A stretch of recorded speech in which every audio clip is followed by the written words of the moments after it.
ugacuruza ntiwunguke bikanga pe, ugashaka akazi bakakaguha bakakwirukana unagashoboye hagasigaramo abandi batanagashoboye. Bijya bishoboka ko wiga ugasobanurira abandi, wakora examen ugatsindwa. Ibyo ntacyo byabwira Imana. Ikintu utararambirwa Imana ntiza kukigukiza. Hari ahantu ukwiriye kurenga utitaye ku bantu bavuze ko hari aho utazagera. Reka aka kantu nkababwire, nta cyangombwa na kimwe umuntu agira. Wowe iyo ureba imirimo y'Imana n'ibyo uteganyije Imana izakugirira, uhera aho uri. Ariko Imana yije gukora. Umuntu usenga atagira kwihangana arambirwa vuba, n'umuntu wihangana adasenga arayoba, n'umuntu ufata umwanzuro atasenze atanihangana arahubuka. Wowe ugoranye niba waremeye ugahinduka, Imana itegeka ibyanze guhinduka kuri wowe. Nagiye mu Kagera mbwira imodoka ndayibwira nti ndagukunda bya hatari. Ntabwo ndagukunda, wambabariye nturare hano, wanaharara none ejo ntuzahirirwa. Iyo utegereje ibigutegereje mwicara mwembi. Ariko iyo uhagurutse, ariko uzi kugenda mu modoka yazanywe n'Uwiteka, uzi kuryama mu nzu yubatswe n'Imana, ariko uzi kurira ku isahani Imana yaguhaye, ukambara umwenda Imana itanze. Imana data wa twese niguha ukayima uzaba unyazwe by'iteka, ariko niguha ukayiha.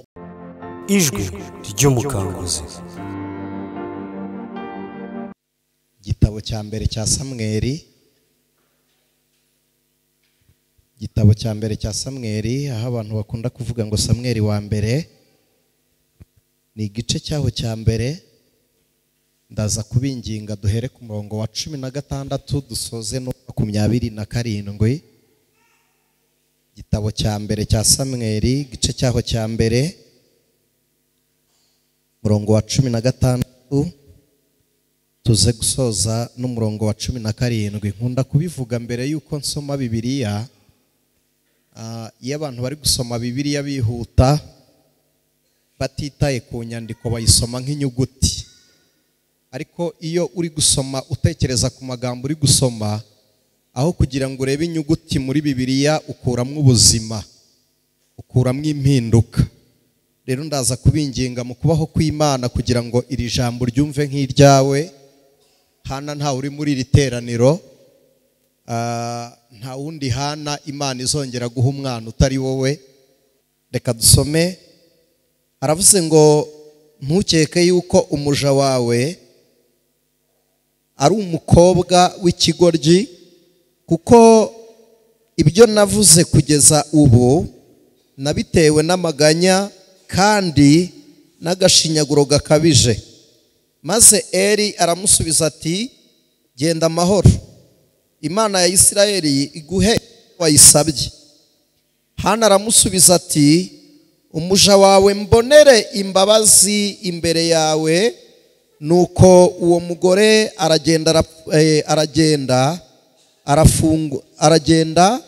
arafungura mu maso he, ntihongera kugaragaza umubabaro ukundi.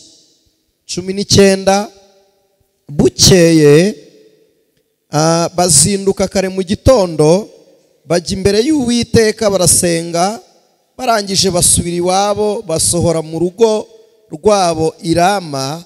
Maze Elukana aryamana n'umugore we Hana, Uwiteka aramwibuka.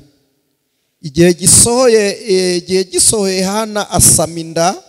Bukeye abyara umwana w'umuhungu, amwita Samweli ati, kuko namusabye Uwiteka. Maze uwo mugabo Elukana n'abo mu rugo rwe bose barahaguruka bajya gutambira Uwiteka igitambo cy'uwo mwaka no guhigura umuhigo. Ariko Hana ntiyajyayo, abwira umugabo we ati, sinzajyayo umwana ataracuka, ariko namara gucuka nzamujyana kumumurikira Uwiteka ngo agumeyo iminsi yose.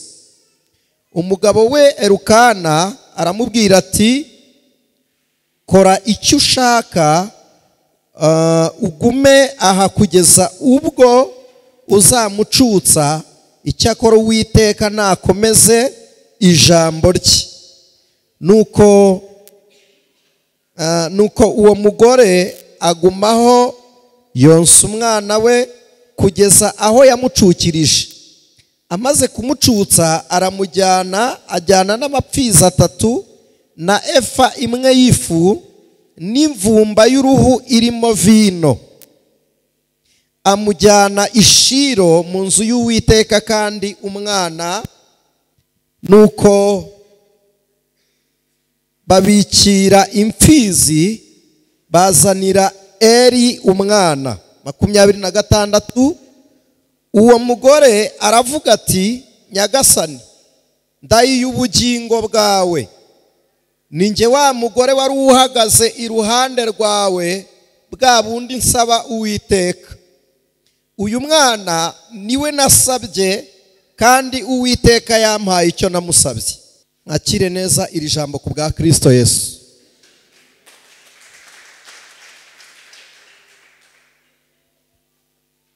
Abantu tubonanye ari ubwa mbere, nitwa niyo mugabo Anicet, ndi umukristo. Nkuko mushumba yabibabwiye, nsengera ku itorero rya ADPR, ni paruwase ya Remera, ni hano hafi gatoya ya Kigali Arena. Ndubatse, mfite madamu n'abana.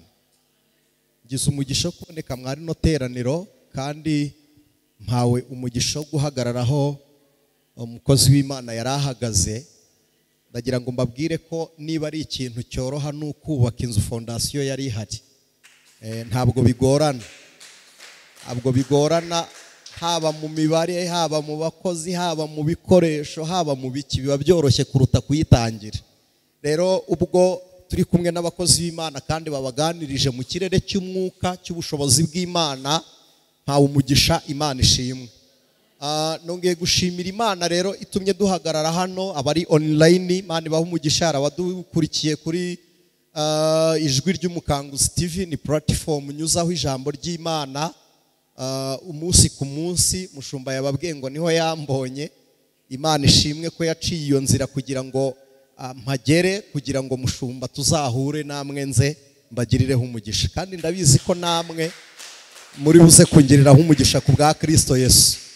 Rero nejejwe n'Imana ku bwa mushumba wemeye tuza kuganira namwe ijambo ry'Imana, kandi namwe mwemeye ko tuganira ijambo ry'Imana. Imana ibahe umugisha. Dusomye igitabo, ariko kandi sindi bujye kure y'insanganyamatsiko dufite insanganyamatsiko ivuga ngo garuka ushime. Garuka ni ikinyarwanda gisobanuye ko uyu muntu uri kugaruka yigeze yaza n'ubundi. Birasobanuye ngo si ubwa mbere azaba ageze aho ngaho aje. Tugendeye ku byanditswe byera mu gitabo cya Samweli. Iyo nsomye iyi nkuru ntangazwa nuko iki gitabo cyitiriwe Samweli akaba ari nawe wandika amagambo amuvugwaho. Imana ishimwe. Uyu ni Samweli. Bibiliya iratubwira ngo ise yitwaga Elukana, nyina yitwa Hana. Itubwira amakuba Hana yahuye nayo. Hana yagize umugisha, ari umwana w'umukobwa, agira ikibengukiro. Elukana aramubenguka, aramurambagiza, birakunda, barabana. Agira umugisha wo kubana na Elukana, ari umugore wa mbere wa Elukana. Hana aba mu rugo yiteguye nk'uko abageni bigenda. Iyo umugeni yashatse agataha mu rugo, yitegura gusama inda byanze bikunze. Kandi iyo yasabye ababaye inyungu y'umuryango yashatsemo. Hana rero yitegura gusama inda, ntiyagira amahirwe, reka mvuge ngo ntiyahirwa. Inda iratinda. Umwaka wa mbere Bibiliya ntiyatubwiye igihe yamaze, keretse niba yarakivuze ntaragisoma. Umwaka wa mbere, wa kabiri ujyaho, Hana ategereza gusama inda, biranga. Kandi igitangaje, nubwo biri kwanga, ni umukobwa uzi neza ko ari muzima. Afite umugabo nawe azi neza ko umugabo ari muzima, ariko ategereje kubyara ngo akurweho igisuzuguriro, biranga. Reka mbabwire, hari igihe bijya bishoboka ko umuntu agira hagera afite ibyiringiro nk'ibyo Hana yinjiranye mu rugo bikanga rwose kandi hari icyo wari witeguye. Muzi ko bijya bishoboka ko umuntu agira igishoro akagira iseta yarangiza akabura abakiriya. Mwari muzi ko bijya bishoboka ko umuntu agira ikibanza akananirwa kubaka. Hana yashatse azi neza ko ari umukobwa ubonye umugabo azabyara. Bijya bishoboka ko umuntu agira diplome akabura akazi kandi azi neza ngo yize kugira ngo akore. Bijya bishoboka ko umuntu abaho tukamureba ariho, mu kinyarwanda cyuzuye tukavuga ngo nta mibereho afite kandi ariho.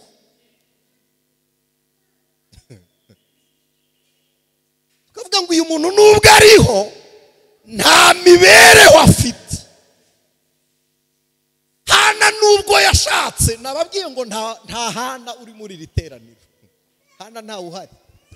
Yahuye n'ikigeragezo kiryana kuruta ibindi. Nimvuga ngo kuruta ibindi ntimuze kumblaminga, ndabizi ko ikigeragezo kiryana kuruta ibindi ni ikiba kiri ku muntu. Ikigeragezo kikuriho nicyo kiryana kuruta ibindi byose. Niyo mpamvu utaka nk'upfuye kandi ukiriho. Ariko kandi icyo kubura umwana cyo kiragatsindwa. Sinshaka kuvuga kundi ibyara gusa, umuntu avukisha byinshi. Hari ibintu byinshi dushaka ko bivuka kuri twe. Imana ishimwe. Hari ibintu byinshi hano muri success, hari ibintu byinshi dushaka ko bivuka. Hari ibintu byinshi dukeneye ko bivuka. Ariko biragatsindwa kubona uburyo umuntu ashingirwa akabona umutera inda ariko ntasame.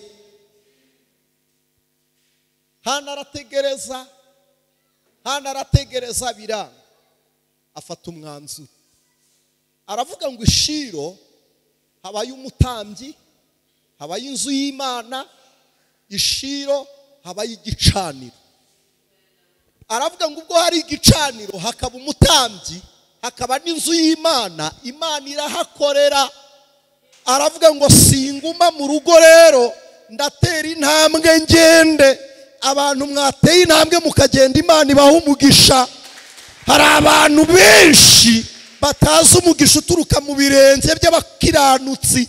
Iyo uteye intambwe ugenda hari icyo Imana yavuze. Yaravuze ngo aho muzakandagira hose hazaba habaye ahanyu. Hana aravuga ngo singuma mu rugo ndazamuka ngishiro. Singuma mu rugo ndaterera ndafata gahunda njye gusenga. Imana ishimwe ko wafashe umwanzuro wo kujya gusenga. Abadukurikiye online, Imana ishimwe ko warikinze aho gusa ugakanda ugakirika aho gusa, warangiza ugafata umwanzuro wo kwicara ukareba ijambo ry'Imana. Imana ishimwe. Imana ishimwe. Niba ari ahantu hari ubutunzi bw'umuntu n'igihombo bingana, ni mu mahitamo y'umuntu. Mu mahitamo y'umuntu habamo igihombo kingana n'ubutunzi. Iyo wahisemo nabi uhomba bingana nuko wakunguka wahisemo neza. Mu mahitamo y'umuntu habamo umutungo ukomeye cyane. Rero ubwo wahisemo kwicara mu rusengero rw'Imana, Imana ubwayo ikore mu bushobozi bwayo iguhe bingana nuko yifite. Nasanze tujya dusaba dukurikije situation turimo, ugasanga umuntu ari gusaba ibingana n'ibibazo afite. Ariko hirya y'ibyo nta sezerano ridasohorana kugerageza kwaryo. Buri sezerano ryose iyo risohoye riba rizanye n'ikigeragezo gihiga uwo mugisha isezerano ryazanye. Rero Imana ikoremo ibaha ibingana n'iby'ubushobozi bw'Imana bufite. Ntabwo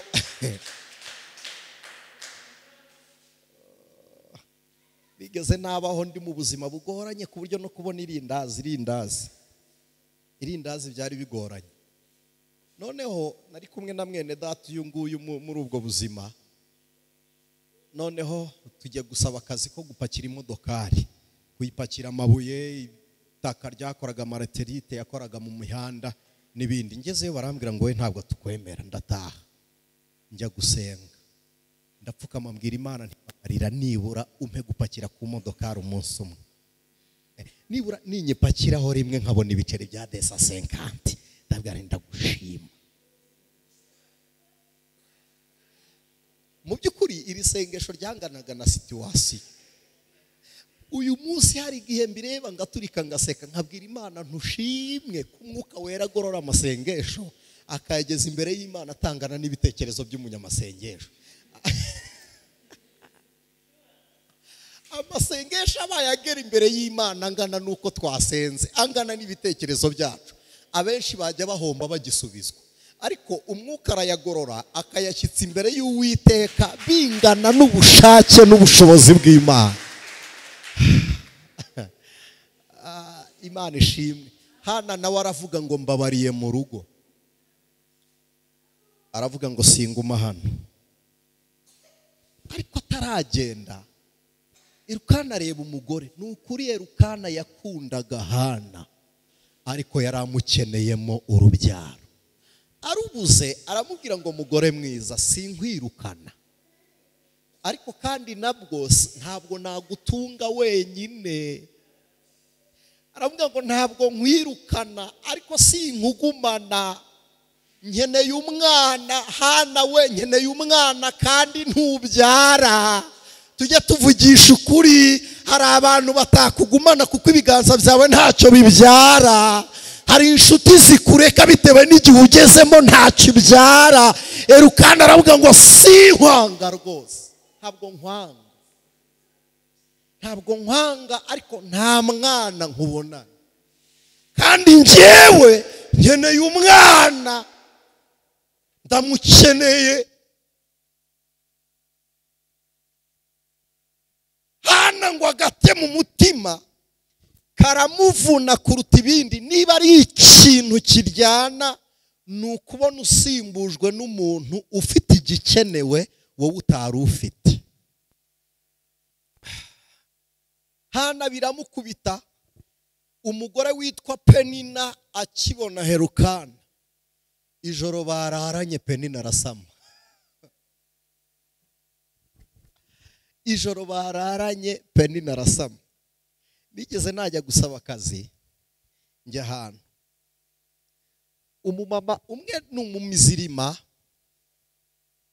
ni inshuti yanjye n'uyu munsi.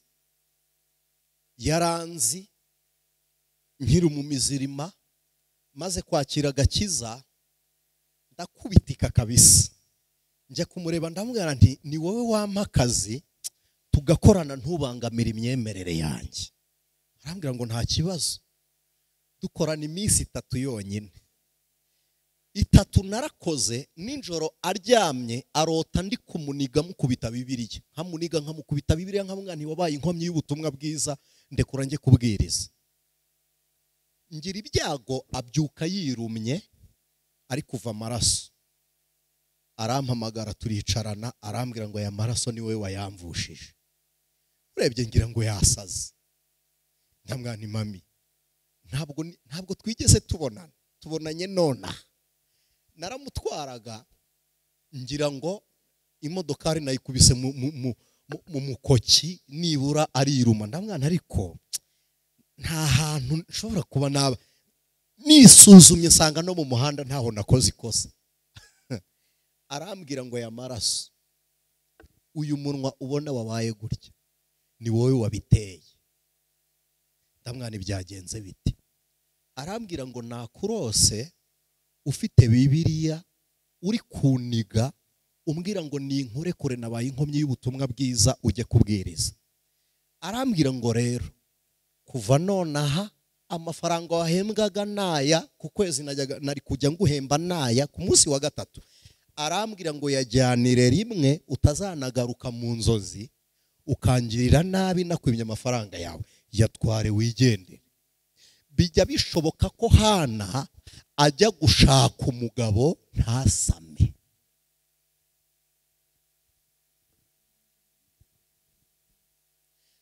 Sinzi niba turi kumvikana. Bijya bishoboka ko Hana ajya gushaka umugabo ntasame. Birashoboka ko Hana ajyayo ntasame. Ugacuruza ntiwunguke, bikanga pe. Ugashaka akazi bakakaguha bakakwirukana unagashoboye hagasigaramo abandi batanagashoboye. bijya bishoboka ko wiga ugasobanurira abandi, wakora examen ugatsindwa. Bijya bishoboka ko hana ashaka ariko ntasame. Mbariza umuntu muri kumwe ngo urumva indirimo. Hari uburyo tujya twicara umuntu akaba twite nibura afite ka sheke gasinye avuga ngo itariki n'inzakaretire, nibura omwe aratwite hari umunsi ategereje azabyariraho. Bijya bishoboka ko hari igihe umuntu yicara yaradepoje bakamubwira ngo tuzaguhamagara, cyangwa se yaranatsinze interview asigaje umunsi w'akazi indirimo. Bijya bishoboka ko bibaho, ariko hari n'igihe hana adepoza ntasame. Icyanejeje kimwe nuko nahavuye ampaye amafaranga. Avuga ni ntacyo kuko anyirukanye, ariko mbonye amafaranga. Ndagenda njya kudepoza ahandi hantu, ntabwo nahababwira, ntabwo nahavuga. N'uyu munsi ntibarasoma leta nanditse. Kandi nahadepoje maze imyaka 2 nubatse. Nge na madamu twese tudeporeza rimwe. Ariko n'uyu munsi, uyu n'umwaka wa 9 tumaze twubatse. Juste tumaze imyaka 7 twaradepoje. Tumaze imyaka 7. Reka twizere ko akabaruwa bazagasoma. Reka twizere ko bazagasoma. Kandi ndababwiza ukuri, bagendeye kuri CV nta wundi muntu tuyinganya wa depozayo. Nta wa depozayo. Nta wabasaba akazi ari kuri level ya Anicet. Nta wagasaba. Ariko kandi ntibigeze badusubiza kugeza n'uyu munsi. Bijya bishoboka ko hana ashaka mushumba wanjye ariko ntasame. Bijya bishoboka ko hana ashaka ariko ntasame.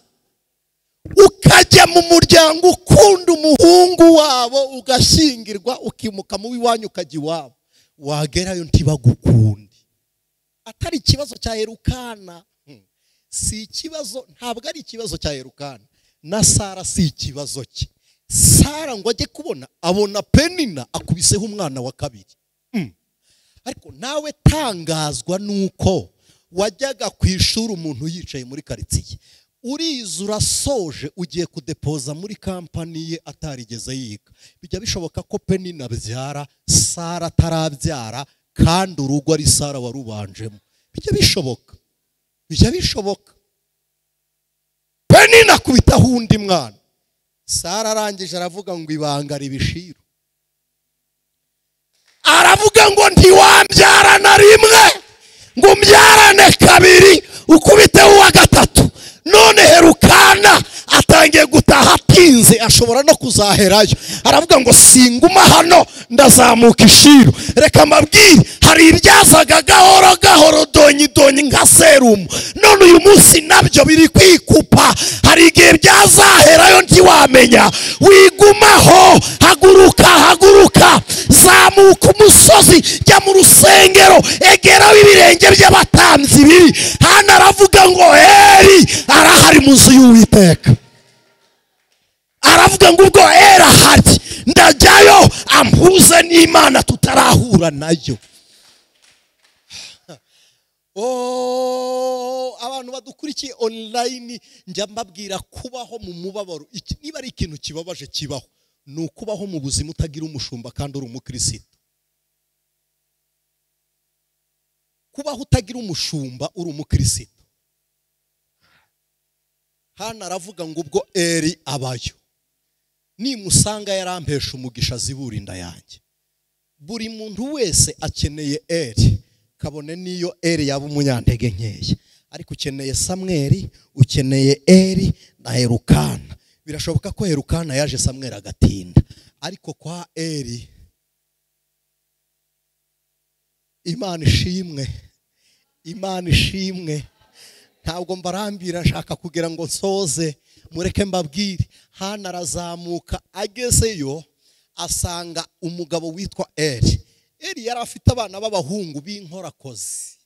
Reka nkoresha icyo kinyarwanda. Barakorakoraga, bagafata ku byashinganwe, bakababaza Imana. Eri nawe kubacyaha biramunanira, kubakangara biramunanira.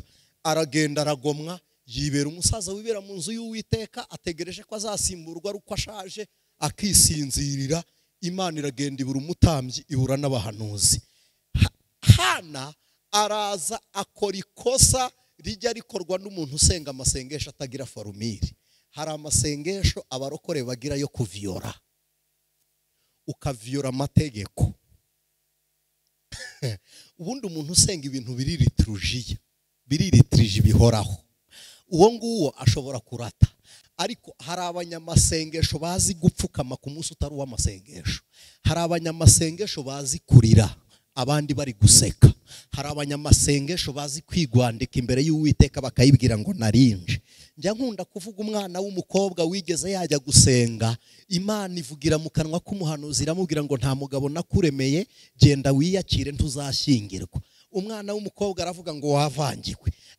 Ajya ku muhanuzi wa kabiri aramubwira ngo nta mugabo Imana yakuremeye ntuzashyingirwa, iyakire. Umukobwa agiye aha gatatu Imana ibivuzeho, abyuka mu gitondo afata umufuka awupakiramo ibitaka, ibyondo, awutera ibitugu. Azamuka umusozi aho yakundaga gusengera, hageza kubita igifuka hasi, abwira Imana ngo urema Adamu wamukuye mu mukungugu. Abwira Imana, arayibwira ngo kuba ntashaka ntacyo byagutwara. Reka mbabwire, Imana ntacyo biyitwaye kuba waririra mu nzu y'abandi nta bukode wabuza yo kwishyura. Ntacyo biyibwiye kuba waririra mu yo wubatse. Bijya bishoboka ko waba umuturanyi w'uwo mwashakanye. Ibyo ntacyo byabwira Imana. Ikintu utararambirwa Imana ntiza kukigukiza. Iyo utarakirambirwa Imana ntikigukiza.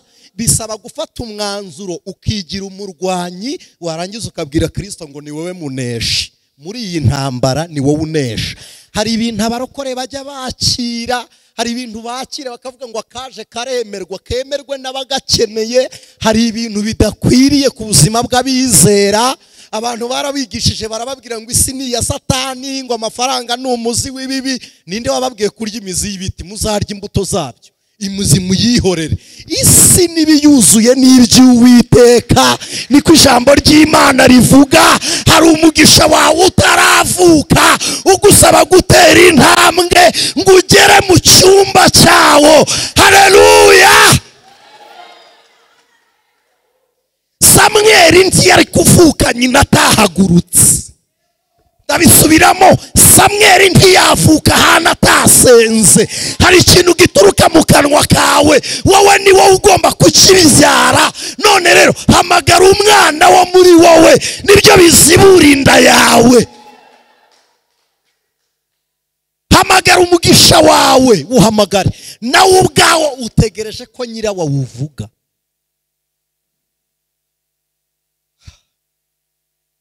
Hari amagambo muri Bibiliya nemera ariko ntajya nemera ko asohoraho.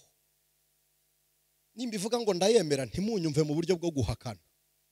Paulo yavuze amagambo akomeye, aravuga ngo dusa n'abapfa nyamara dutungishije benshi. Ibyo ndabihakanye gusa n'urupfu, kandi hari ababayeho kuberanye. Dusa n'abapfa kandi turarama, turabakene nyamara dutungishije benshi. Imana niguhe kuri ibyo, n'ukuri ntabwo yabikwima ngo ibigire gutese. Salomo yigeze yayitambira irangije aramubwira ngo Salomo ngaho nsaba. Ari mu nzozi gusa. Salomo ntabwo yavuganaga n'Imana face to face, yarari kurota.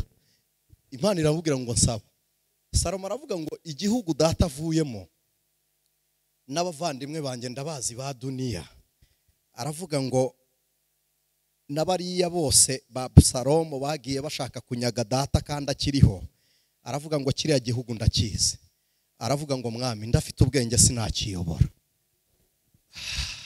Aravuga ngo wanyihereye ubwenge hanyuma nkajya ncira abantu bawe urubanza. Imana iravuga ngo ubwo usabye ubwenge n'ibindi byose ndabiguhaye. Uyu mugoroba Imana yumva ubusabe bwawe niba ukinguye ibitekerezo. Ndagira ngo iki kintu nkibabwire. Mu muntu habamo umwuka. Mu muntu habamo umwuka uvugana n'Imana muri we, cyangwa se umwuka uri connecte n'Imana muri we. Iyo uyu muntu iyo uyu muntu mu mwuka we hatarimo iterambere, mbega muri kunyumva, iyo mu mwuka wawe hatarimo iterambere, Imana inezerwa no kugushyira aho ngaho ikaguha umwuka wo kunyurwa. Simubizi se ko kunyurwa ari impano y'Imana? Inezezwa no kugushyiraho ikaguha umwuka wo kunyurwa, ukabaho unyuzwe n'ukuri, ariko ubuzima bukunyuze nta muntu wabwifuza. Ubuzima bukunyuze nta wundi muntu w'inyuma yawe cyangwa imbere wabwifuza, ariko ukaba unyuzwe, Imana ikahabonera amashyi bitwaye Imana. Icyo nshaka kuvuga ni iki: ahantu inzozi zawe zitaragera, ibirenge byawe ntibizagerayo. Kuko iteka ryose inzozi zacu n'iz'Imana iha umugisha, ikadirecting ibirenge byacu, ikabiyobora muri cya cyerekezo cyo mu nzozi. Hari mushiki wanjye bahanuriye baramubwiye ngo mu mezi 4 azaba yicaye mu nzozi ze. Mwumvishe icyo kinyarwanda? Ni ibintu biri muri we atekereza, ategura, akabwira Imana ngo bimpe bimeze bityo. Ni ukuvuga ngo afite inzozi Imana yashimye, itekereza kumuterura hari none ngo imushyire mu nzozi ze. Kubera iki? Nuko zihuye n'umugambi w'Imana. Iyo zidahuye n'ibyo Imana ishaka, ntabwo Imana izihishurira umuhanuzi. Ariko iyo zihuye n'ibyo Imana ishaka, umuntu w'Imana imuhuza n'ikirere cyayo muri wowe, kuko nawe wahuye n'ikirere cy'Imana kiri muri wowe. Noneho yarangiza, ikintu umuhanuzi w'Imana akora ni iki: aguhindurira direction, afata icyerekezo cyawe wowe utari urimo, icyerekezo utaruzi, akakushyiriraho ikiraro, aguha iteme wambukiraho. Niwe ushyiraho bridge. Umuntu w'Imana niwe uguhuza n'inzozi zawe.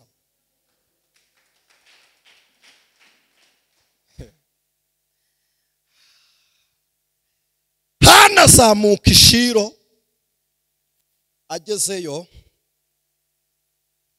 asanga Eli ntahari. Hanakora ikosa, atemerewe kwinjira mu rutambiro. Aravuga ngo narinje kubwira umugabo wegera igicaniro, none nje ndi umugore ntemerewe kwegera igicaniro. Aravuga ngo ariko iyo Eli abwira niyo nanjye mbwira. Aravuga ngo sinsubirayo kuko nta muntu mpasanze. Aravuga ngo nubwo nta muntu uhari, ni mu nzu y'Uwiteka, ndajya aho Uwiteka asanzwe avugira, andeba mbone. Hana aviyora amategeko yo gutamba. Umugore mu gihe cya Isiraheli, kiriya gihe cy'isezerano rya mbere, ntabwo bari bemerewe kwinjira hariya hantu. Nicyo cyatumye Eli amureba, aramubwira ngo yasinze. Ntabwo yari abonye adandabirana, yarebaga nta muntu ufite ubwenge buzima wakwinjira ngo yinjire no mu rutambiro atari umutambyi. Kandi noneho Hana haje ari n'umugore Dayeli, araza aratambuka, arenga amategeko n'imigenzo, arenga amahame n'amagambo. Ubundi ukwiriye kurenga ibyo abantu bavuze ngo ntuzarenga. Ukwiriye gutera intambwe ukavuga ngo nibyo, ni gutya ihame riri, ariko njyewe ndarirenze kuko ndi gusanga umwami wanjye. Hana aravuga ngo nubwo Eli atari hano, siwe nje gushaka Imana, ndaharenga mpure nayo. Imana ishimwe.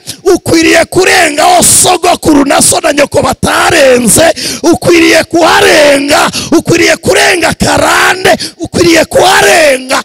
Hana araharenga. Ukwiriye kurenga aho umuryango wawe utigeze ugera. Ukwiriye kuharenga. Ndumva nabisubiramo. Ukwiriye kuharenga. Pera umuntu ikiganza muri kumumubwire ngo renga aho abandi batarenze. Imana ikurenza aho batarenze. Imana ikugeze kure, ikugeze kure, ikugeze kure. Imana ikurenze, ikugeze kure.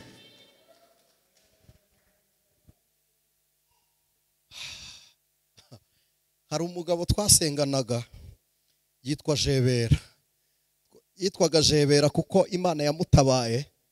Yajyaga yicara akavuga ngo nimureke njebere mu bisubizo, ngo nitwa Jebera w'Imana yajahuriye ku giheri kamujebereza mu byayo. Yajyaga arya igiheri ku mashini hamwe bahura ubugari.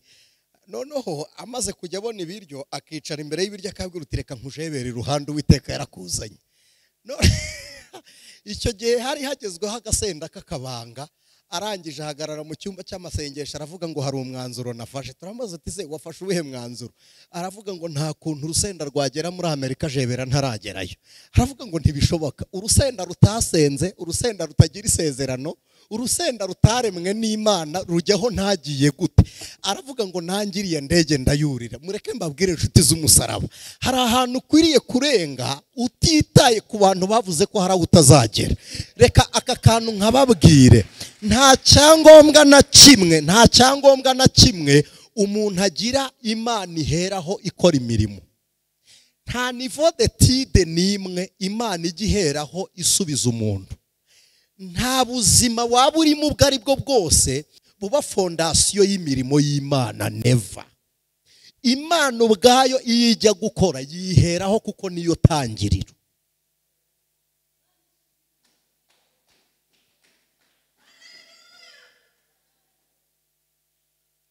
Wowe iyo ureba imirimo y'Imana n'ibyo uteganyije Imana izakugirira, uheraho wicaye. Ariko Imana iyo ije gukora ntabwo iheraho ngaho, ntihera kwa sogokuru, ntihera kwandi. Iyo irireba ikavuga ngo nshobora byose. Ubwo nshobora byose rero, guha umuntu utarihaye ndabishoboye, guteza intambwe umuntu utagenda ndabishoboye, kuzura uwapfuye ndabishoboye, gutunga imfubyi se na nyina badahari ndabishoboye, kuba mu rugo rw'umupfakazi ndabishoboye, kubesha mu mazu abatagira shinge na rugero ndabishoboye, kuvuba imvura ndabishoboye. Yo ubwayo igakora mu bubiko bw'umugisha yiyumvamo kuguha, ikakubwira ngo akira. Rero icyo usabwa ni ukwizera no kwemera Imana, ugatera intambwe mu buryo bubiri. Iya mbere yo mu buryo buri fizikali bugaragara, ugatera intambwe ugasenga. Iya kabiri ni intambwe yo mu mitekerereze yawe. Soza turi ku ijambo rivuga ngo garuka ushime. Gushima mbere y'imirimo. Ubundi umuhanga wo gushima n'uwizera mu masengesho ashima mbere yo gusubizwa, ashima atarasubizwa. Kubera iki? Iyo ushimye Imana hari ibyo wayisabye, biba bisobanuye ngo ibi ngibi ntibizakunanira, ngushimiye kubikoze. Mu yandi magambo, ubufashe bya bigeragezo byose ukabishyira munsi y'ibirenge byawe, ukagendera mu kwizera uvuga ngo iyo nizera iyabanye nanjye, iyakoranye nanjye izabikora. Ukaza imbere y'Imana uyibwira ngo ndagushimiye ko ubikoze. Dore umugabo washimye mbere yo gutabarwa, umugabo witwa Yona ari mu nda y'urufi, yabwiye Imana ngo ndagushimiye ko igihe ngo urwuya rwari runyizingiyeho ndi munsi y'ibihindizo by'umusozi, ngo naragutakiye uranyumva, ngo kandi ikindi kinteye kugushima ngo nuko nzongera kubona mu rusengero rwawe rwera. Abivuga ari mu ifi yaramumize imumaranye umunsi wa gatatu. Aravuga ngo ndagushimiye. Nta kintu cyakumira ngo kikwizingireho nk'uko Yona yari ameze. Imana yamukuye mu nda y'urufi, ibyo biganza byayo nibyo biganza bigikorana natwe. Ntabwo Imana yahindutse, ntabwo Imana yigeze ihinduka, ntabwo yacitse intege, ntabwo irasaza. Ni ya yindi, haleluya, ni ya yindi, ntabwo irahinduka. Imwe yagukishije aksida niyo igihari, ya yindi yakurinze mu ivuka ryawe niyo tugikorera. Ntabwo irahinduka, ntabwo irahinduka. Mungu ni yule jana tareo milele habadiliki, yeye ni yule. Mungu ni yule.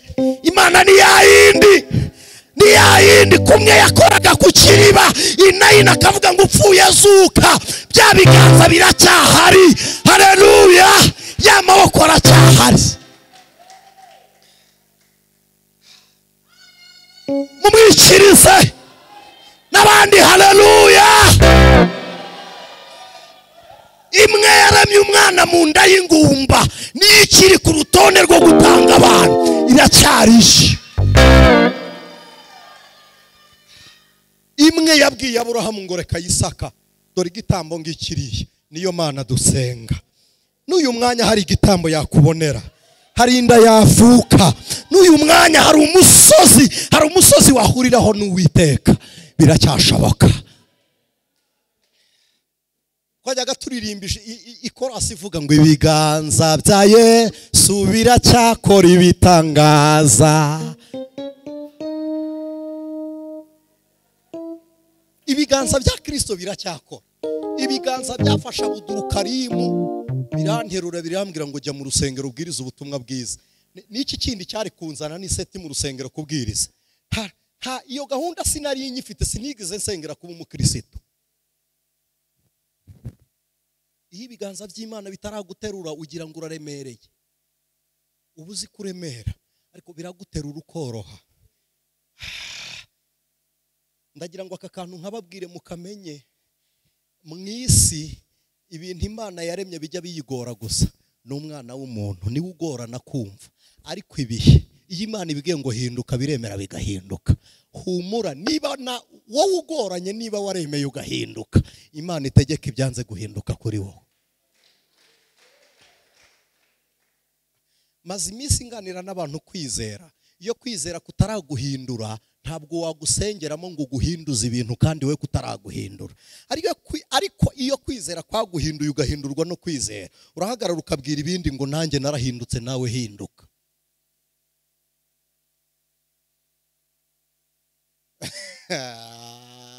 Hana arapfukama arahindukira asaba neza nk'umugore w'umunyabwenge. Najyaga mfukama nkiri umusore nkabwira Imana nti sinshaka umugore w'inzobe, nkabwira nti nta mugore w'igikara nshaka, nkabwira nti nshaka umugore w'umunyabwenge tuzagendana muri uyu muhamagaro. Kuko umuhamagaro nahamagawe nkimara guhamagarwa nakiriye agakiza, nahamagawe umuhamagaro usa n'uwinjije. Kureka byose ukajya gukurikira Kristo, umuntu akubaza Yesu ntumwerekane. Muzi ko uyu murima turi guhingamo ugira imvune ariko ntugaragaza umubyizi.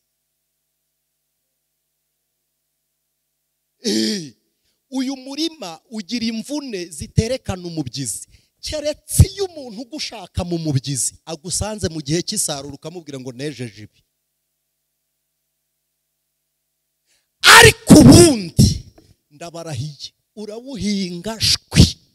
Kandi iyi ntabiti tugira abahinzi bagenzi bacu basubira inyuma bakayibyinagira. Tugira abahinzi bagenzi bacu basubira inyuma bakabyinagira, akavuga ariko arakubwira ngo arasenga iki, akabyinagira uti hariya urajya gukora iki, akabyinagira ku buryo bakwita umukozi wa Satani. Iyi ntabire bakayibyinagira. Noneho tekereza kubyinagira ahantu hatagaragaza umubyizi.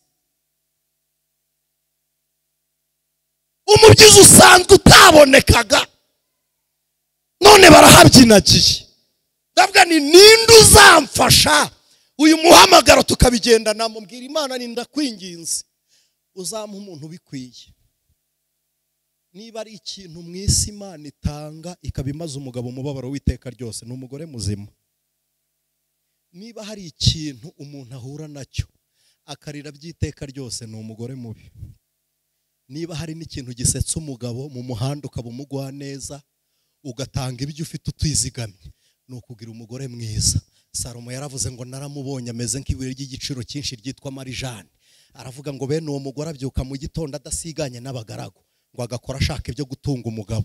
Kandi ikindi aravuga ngo asasira umugabo we mu cyari cy'ipamba, ngo niho amuryamisha. Nta magambo y'inyuma mu mugongo, amusasira mu cyari cy'ipamba. Erukana yari afite umugore mwiza, abashumba banjye uzi gusenga akihangana.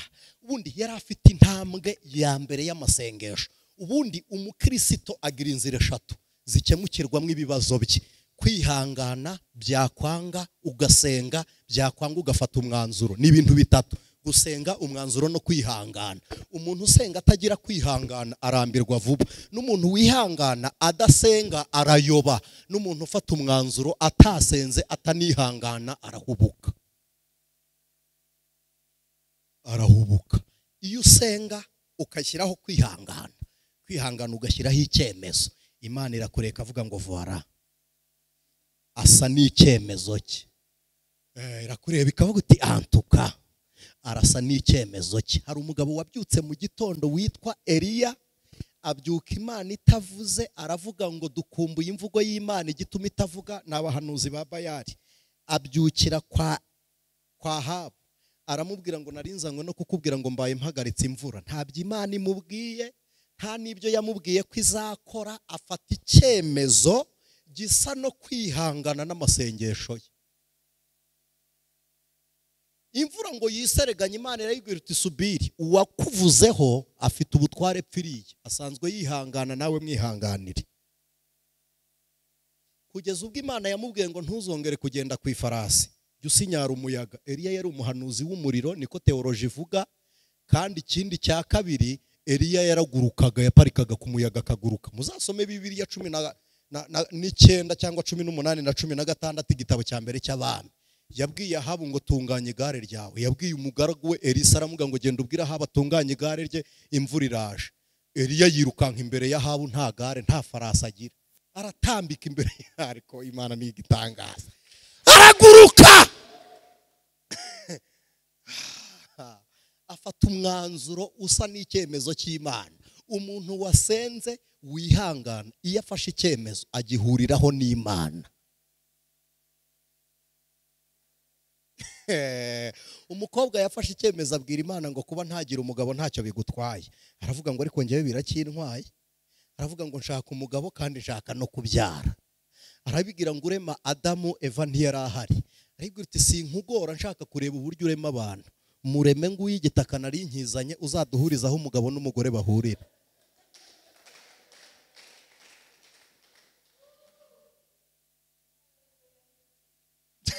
Mureme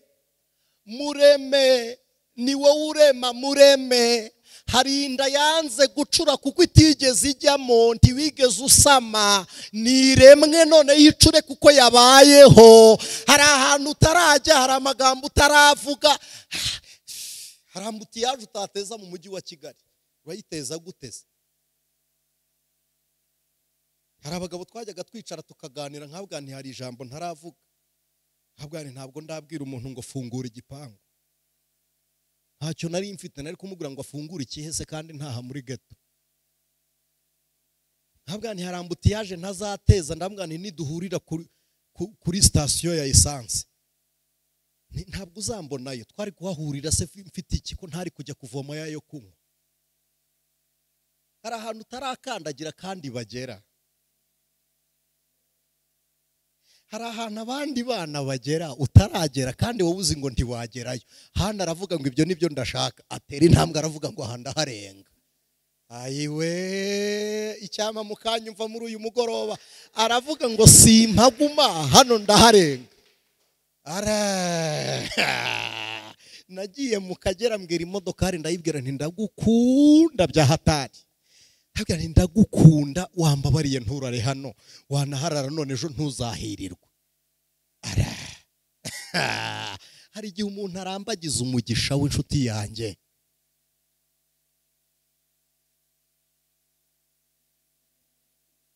Hari igihe umuntu arambagiza umugisha we. Iyo wicaye ibigutegereje nabyo byicaye, mwembi muricara.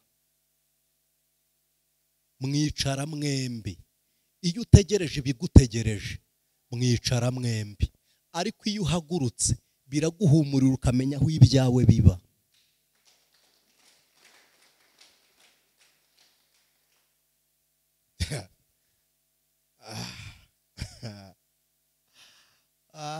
Imana ishimwe, Imana ishimwe.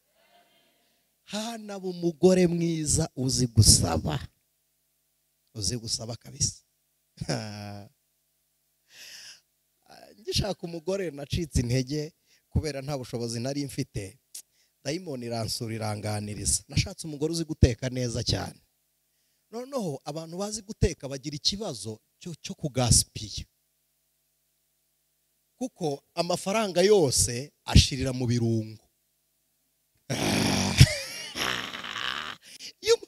umuntu azi guteka hari ikirungo kibura mu biryo akumva bitari buryohe, rero akakigura kandi umuntu utabizi yabonaga kitari ngombwa.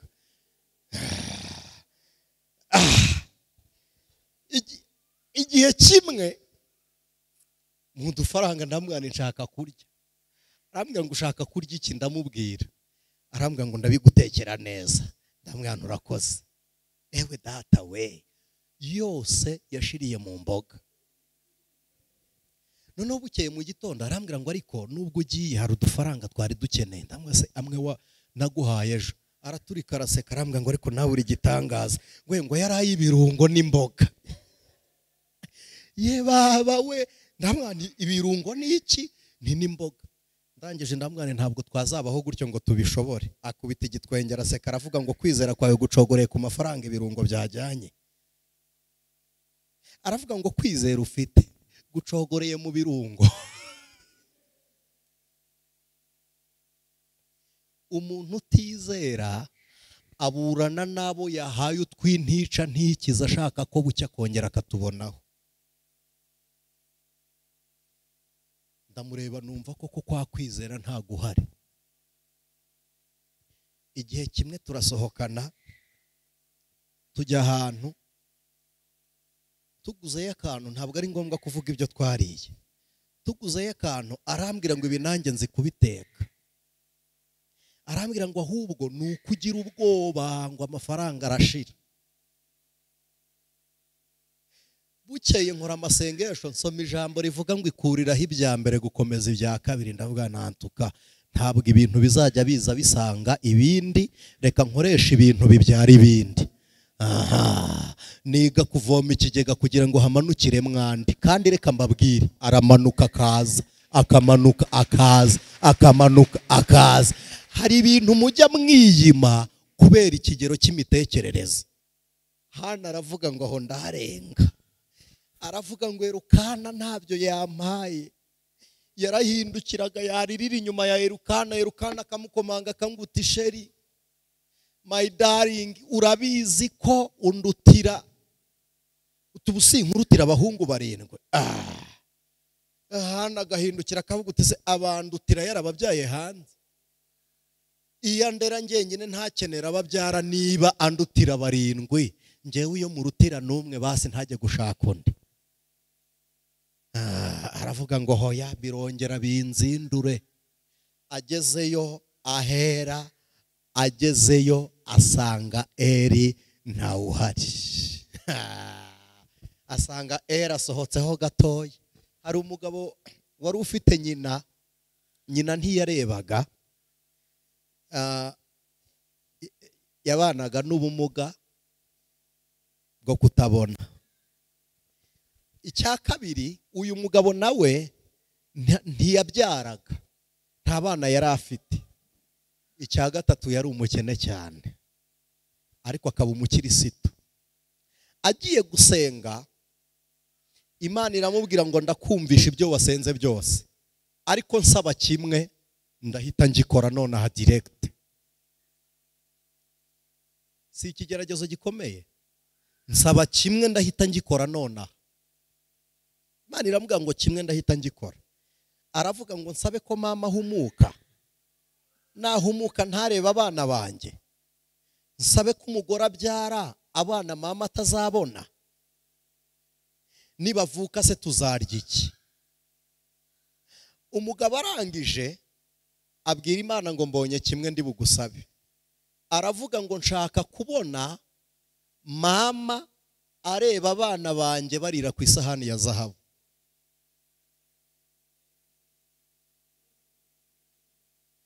Nshaka ko mama abona abana banjye barira ku isahani ya zahabu.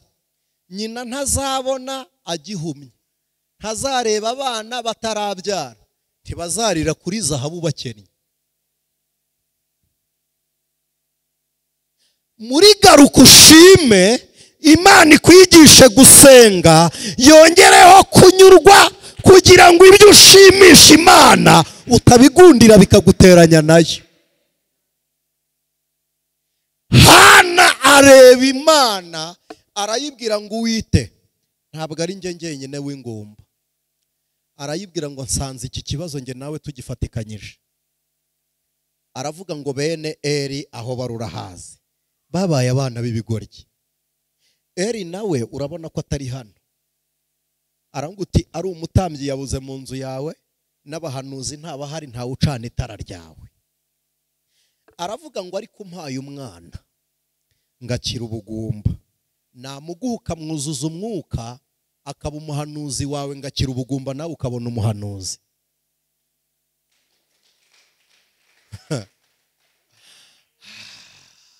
Umwana uzampa nzamugutambira, mugire ituro ryawe rihoraho.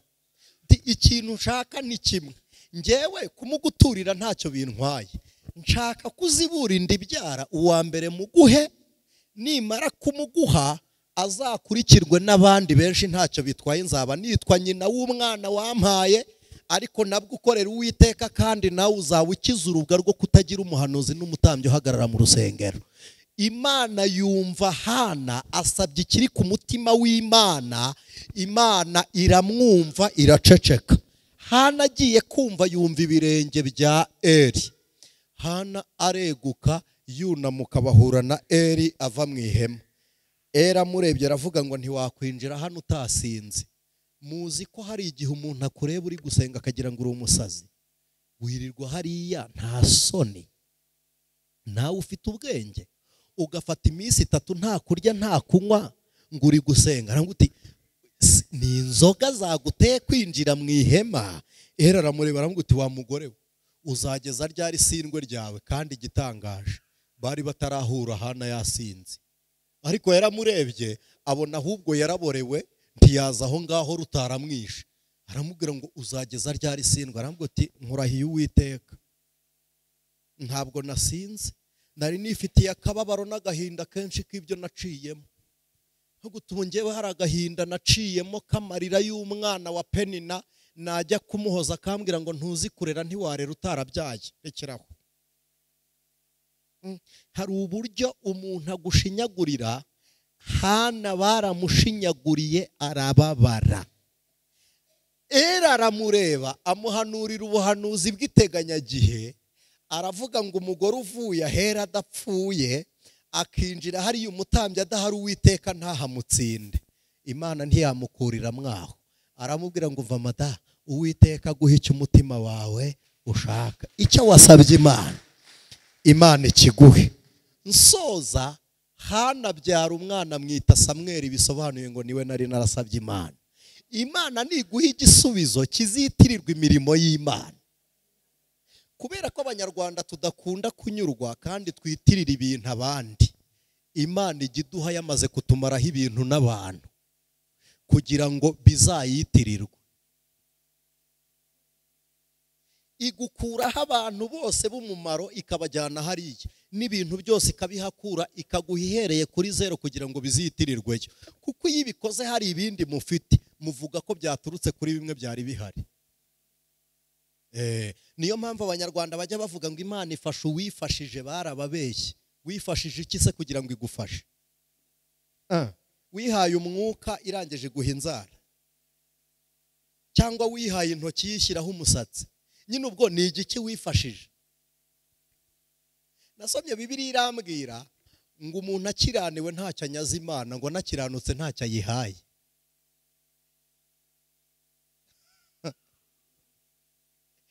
Imana kuyisenga twebwe ubwacu ni umugisha wacu personnel. Kuza gupfukama gusenga, njya nkunda gusetsa abantu. Hari abantu bajyaga bansetsa, ntabwo ari abakristo, n'abamizirima nigisha Bibiliya, bajyaga bansetsa babyiyumvamo, bakambwira ngo twiyumvisemo wa mwuka ujya uvuga ngo tugiye kujya gutura.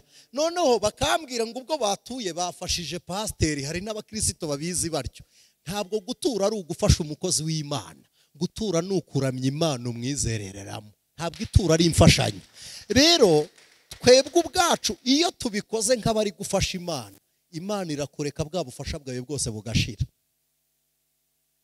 Iyo bushize ugatega ikiganza uyibwira ngo wampaye, iraguha, yamara kuguha ikabyitirirwa.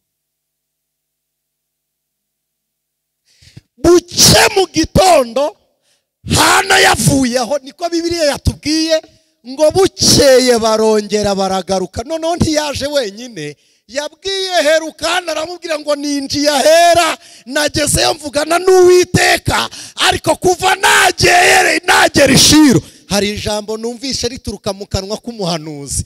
Eli yamvuzeho, noneho sinamunyuzeho ngo aceceke, namunyuze iruhande arambwira ngo genda Uwiteka guhita, amubwira ngo ubwo yavuze izakora. Mureke mbabwire inshuti z'umusaraba, niwicara mu rusengero ukumva Imana ivuze, haguma aho hantu Imana yavugiye izanahakorera. Niba Imana ivuze uhari, haguma izanahakorera.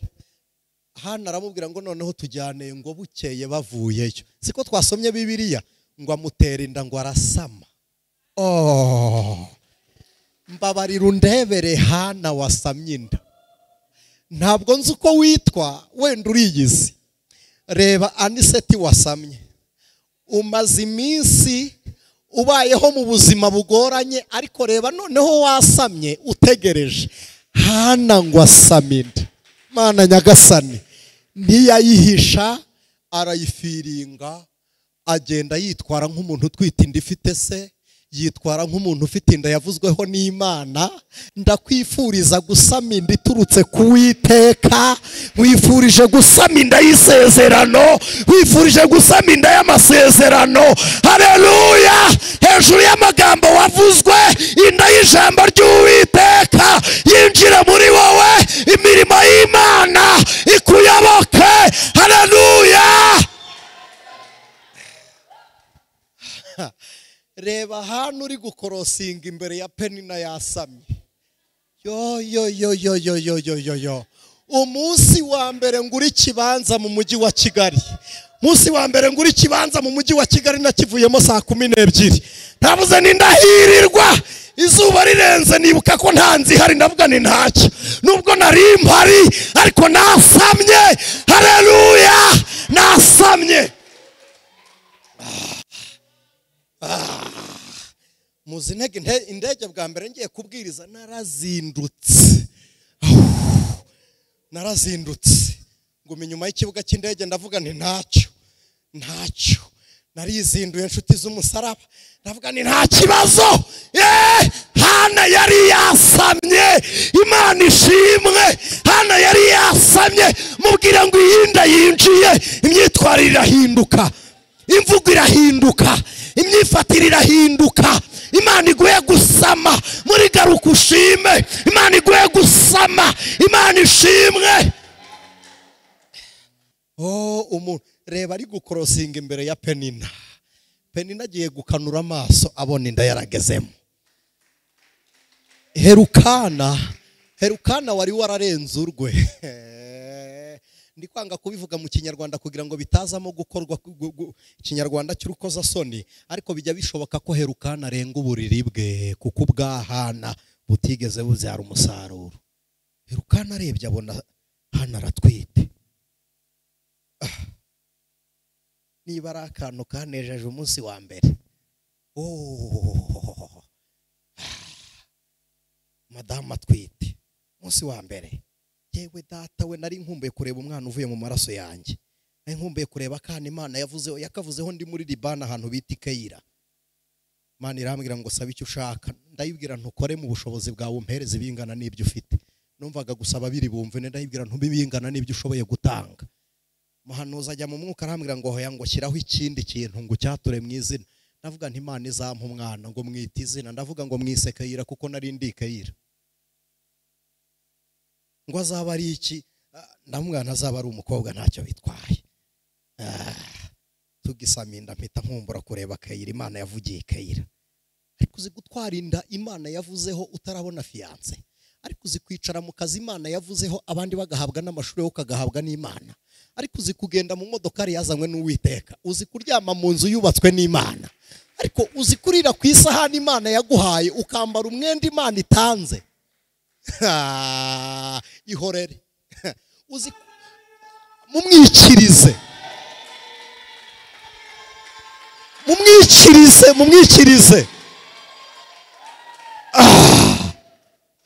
uzi guhinga dodo zikera abandi bagasarura dodo nawe ugasarura dodo, ariko hari mu itandukaniro ry'imvugo y'Imana. Imana yarabivuzeho, nubwo zose ari dodo ariko ijwi ry'Imana hano aratambuka. Bibiliya irongera irabyoroheje, iravuze ngo bwongeye gucya arabyara. Hana we burakeye, hana we burakeye, haleluya, burakeye ubyare, burakeye hana we. Hari igihe umuntu yiyumva mwibise, ukumva ibise byo kwakira isezerano, ukumva imigendo, ukumva imigendo, bugacya ugategereza. Ariko hana we umva, burakeye ukikire, burakeye ibiganza byawe byakira umugisha, burakeye amaso yawe areba ihumure, burakeye akanwa kawe kavuza ibitwenge, burakeye impundu zitahe, burakeye. Haleluya, haleluya. Tera umuntu ikiganza muri kumwe umubwire ngo burakeye nawe ukikire.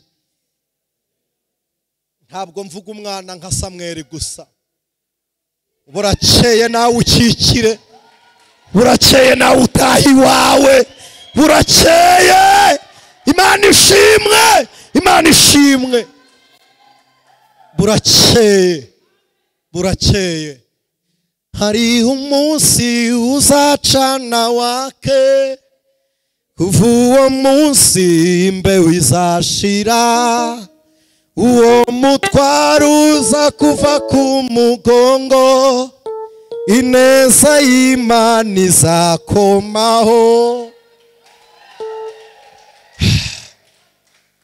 Neza y'Imana izakomaho. Bijya bishoboka ko umuntu atera intambwe ibyo yari yarabuze bikamukurikira. Hari igihe imigisha y'Imana igiteza akavuyo, imigisha ikateza akavuyo, bijya bishoboka. Ndagira ngo dusenge. Heruka nabonye umwana aravuga ngo hana wenda ajyayo, hana aramubwira ngo genda, nubundi wari usanzwe unsiga. Aramubwira ngo njyewe si uyu munsi wanjye wo kujyayo. Ndagira ngo nkubwire ngo ukimara gukikira, umunsi wawe uzawushyiraho bawitabire, umunsi wawe uzategerezwa, umunsi wawe uzategerezwa, umunsi wawe uzategerezwa. Hana aramubwira ngo nge nzagenda umwana yacutse. Icyo ni kimwe. Kandi kabiri, heruka ntufite abandi bana, tufite abana na Penina. Aramubwira ngo ubwinda yanjye yazibuwe n'Uwiteka tizongera kuziba, izakomeza ibyare.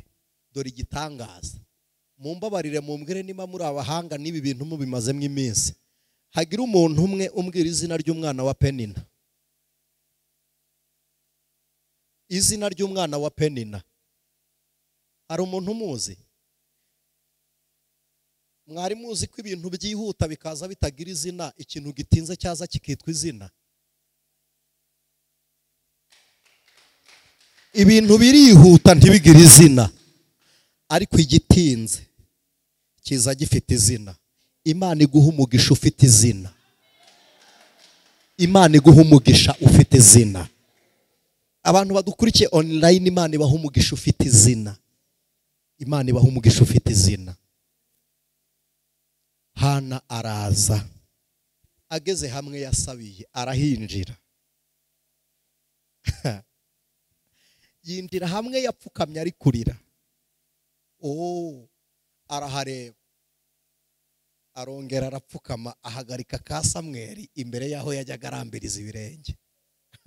Subwo mwambabarira mukanyumva, ariko uzi ko ahantu waririye urizwa nuko Samweli adahari, uzahasekera Samweli ahahagaze. Nigeze najya gusenga mfite ipantaro imwe naguze 1500. 1000 ni umugore witwa Mwajuma, ni mukase w'uyu mugabo wari wakingujije. Yarambwiye ngo nkugujije 1000 ariko ngutwerereye 5. 5 ayo ntuzayampa, ariko 1000 uzakinyishyure. Nguramwe agapantaro bita mampa kagaforongo, tujya gusenga mu butayu bw'amazi, tugezeyo turagafura, amazi aragatwara.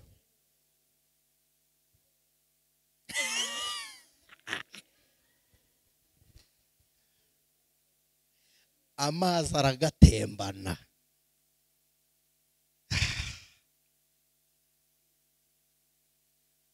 N'igihumbi cy'abandi nari ntarishyura. Ariko animari twari turi kumwe, uwo mubyeyi wakanguriye twari turi kumwe.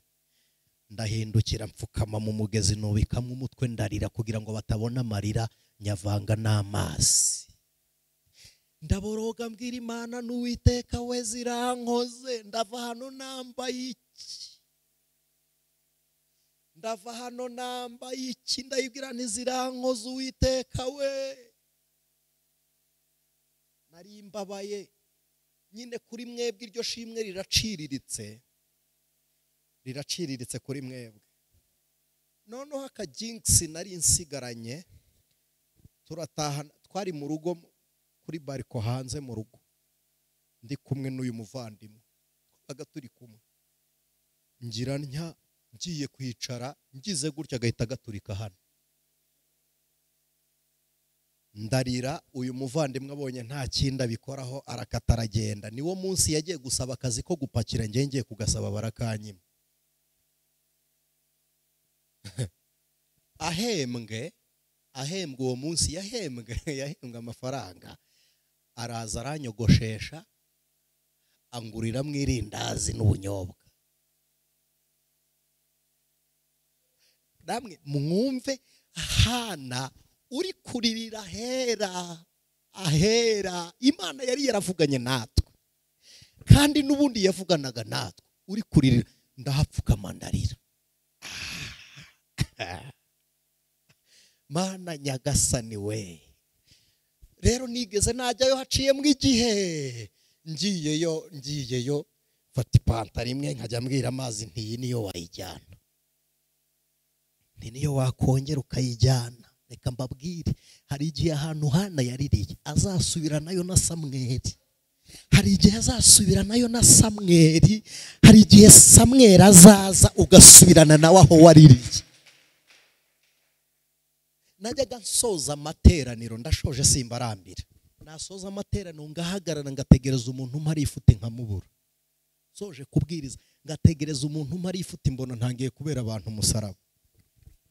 Ariko umunsi Imana yampaye akamodokari nsoje, umuntu arambwira ngo waretse nkagutwara se. Ndamwana nta vatiri twara rava. Ndamwana wari ukoze.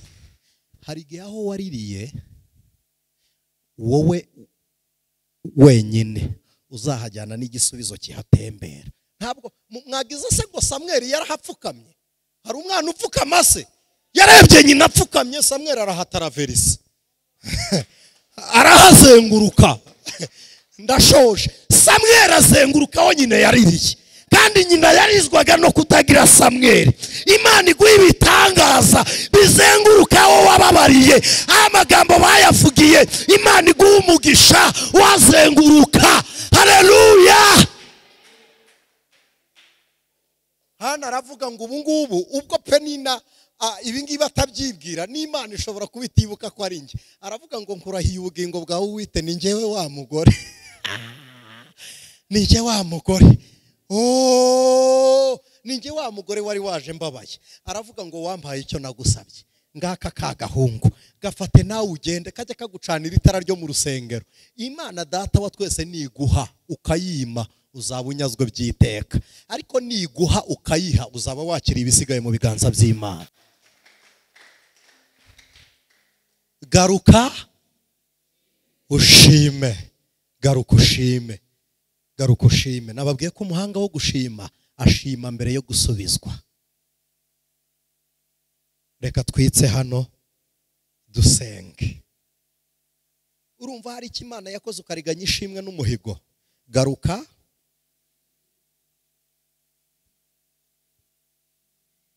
ndagira ngo dusengane Imana. Imvugo yiwe ni hame, tegerezo munsi n'isaha. Ubwo ari data wabivuze, bizashika. N'umugabo w'umunyakuri ibihamya birahari. Iyo yuguruye nawe ushobora kugara. Nagira ngo mbabwire ngo ubwo ari data wabivuze, ubwo ari data wabivuze bizashika. Ijwi ry'Umukanguzi.